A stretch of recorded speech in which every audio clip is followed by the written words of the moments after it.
Assalamualaikum warahmatullahi wabarakatuh. Perkenalkan, nama saya Habib Nasarojabi dari kelas Agrode, jurusan Agroteknologi Fakultas Pertanian dengan NIM akhiran 144. Sini saya akan menjelaskan tentang Pancasila sebagai sumber segala hukum dan bagaimana sih Pancasila bisa menjadi sumber dari segala hukum. Untuk menjawab permasalahan ini ditengahkan oleh Hans Kelsen yang banyak mendapat perhatian dari para ahli hukum. Teori hierarki norma hukum dan rantai validitas yang membentuk piramida hukum. Teori ini dikembangkan oleh Hans Nawiaskay, murid dari Hans Kelsen, dengan teorinya teori von Stauffenberg der Rechtsordnung. Susunan norma hukum yang menurut teori Nawiaskay adalah terdapat 4.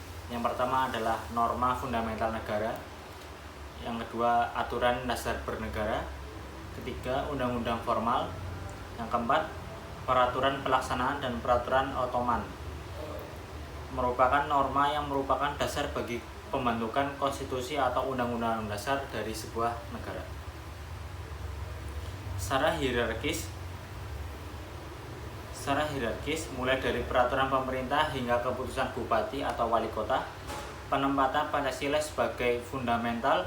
Pancasila dilihat sebagai cita hukum, merupakan bintang pemandu.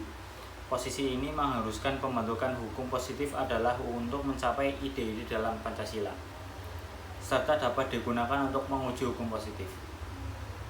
Ditetapkannya Pancasila sebagai fundamental norm, maka pembentukan hukum, penerapan, dan pelaksanaannya tidak dapat dilepaskan dari nilai-nilai Pancasila.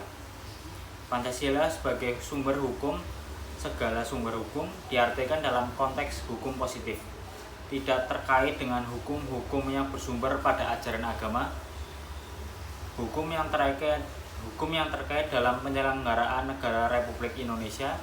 Hal ini tercermin dalam pernyataan dan hasil diskusi tokoh Nahdlatul Ulama, Kiai Haji Asy'ad Syamsul Arifin, Kiai Haji Mahruz Ali, Kiai Haji Mahlud Maksum, dan Kiai Haji Masykur dalam Muktamar NU pada tahun 1984 di Situbondo, yang menyatakan Pancasila adalah ideologi dan ideologi bukan agama. Islam adalah agama, bukan ideologi. Agama diciptakan oleh Allah, ideologi dibuat oleh manusia. Jadi agama tidak bisa dipancasilakan dan Pancasila tidak bisa diagamakan. Pancasila bukan sebagai agama, tetapi nilai-nilai yang terkandung dalam Pancasila tidak bertentangan dengan ajaran suatu agama. Bahkan nilai-nilai yang tercermin dalam Pancasila merupakan bagian dari nilai-nilai yang terkandung dalam nilai-nilai ajaran agama. Dan nilai-nilai inilah yang harus tercermin dalam seluruh perundang-undangan yang menjadi hukum positif dalam negara Republik Indonesia.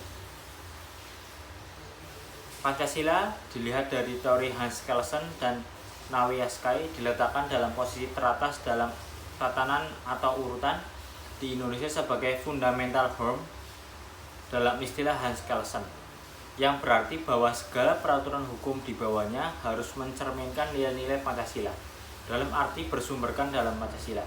Di dalam TAP MPRS nomor 10 MPRS /1960 ditetapkan Pancasila sebagai sumber segala sumber hukum.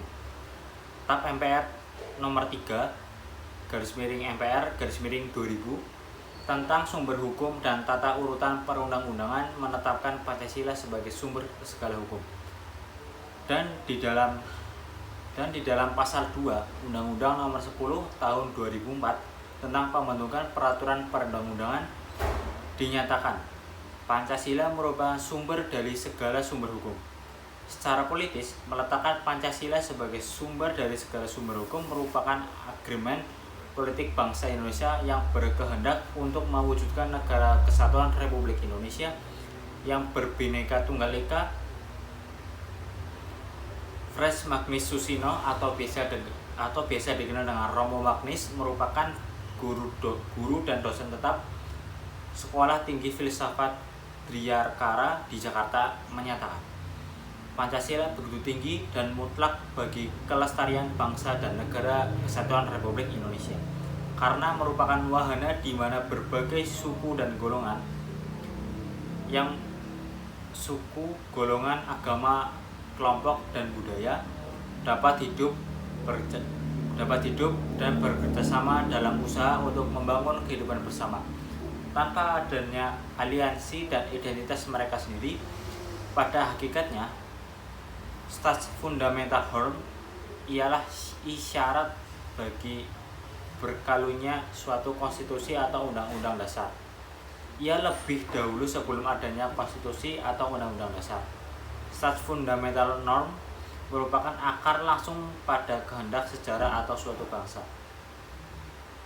Dasar yang membentuk negara tersebut, yang menurut Carl Schmitt merupakan keputusan bersama atau konsekuen tentang sifat dan bentuk suatu kesatuan politik yang diambil bangsa tersebut, dan bagi bangsa Indonesia adalah Pancasila. Hal ini sebagai tercermin dalam sejarah sidang-sidang BPUPKI sebagaimana yang sudah disampaikan di atas. Terima kasih. Kurang lebihnya mohon maaf. Wassalamualaikum warahmatullahi wabarakatuh.